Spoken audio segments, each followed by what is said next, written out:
Beda cita-cita atau visi dan niat. Cita-cita atau visi bersumber dari otak dan dikendalikan oleh jiwa dan pikiran dan bertujuan untuk mencapai kesuksesan di dunia, kebahagiaan di dunia. Sedangkan niat bersumber dari hati dan bertujuan untuk kemuliaan di akhirat.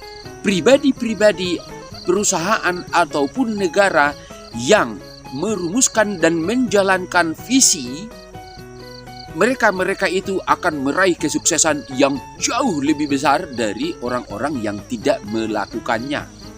Dan semua prestasi kesuksesan yang mereka raih itu hanya kesenangan-kesenangan dunia semata. Berbeda dengan niat. Niat bersumber dari hati dan langsung berhubungan dengan Allah. Sayangnya, agamawan ataupun ulama hanya mengajarkan niat itu untuk mengawali ibadah-ibadah ritual. Tidak ada satu ulama pun yang mengajarkan bagaimana cara meniatkan hidup. Jadi jelas, kehidupan manusia ini tidak ada yang terhubung dengan Allah. Sekaligus ini membenarkan firman-firman Allah yang mengatakan bahwa Allah menjadikan setan sebagai pemimpin. Bisakah kita menjadikan Allah sebagai pemimpin? Tentu sangat-sangat sederhana. Allah bilang kun fayakun. Hanya dengan meniatkan perjalanan hidup. Namun, cara meniatkan itu juga harus mengikuti petunjuk-petunjuk Allah.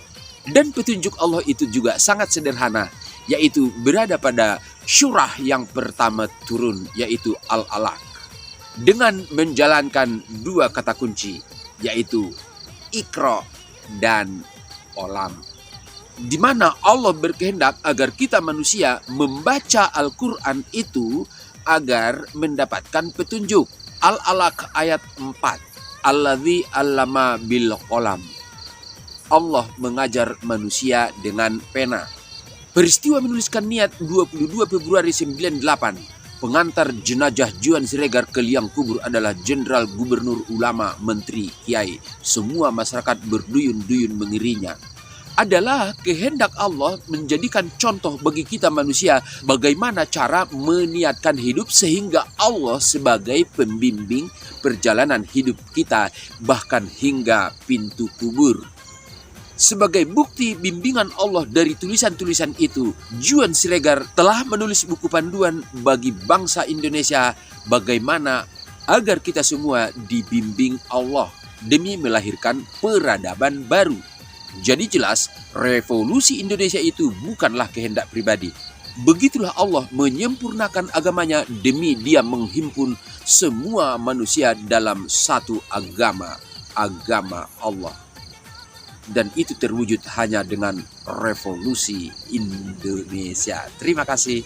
Assalamualaikum warahmatullahi wabarakatuh.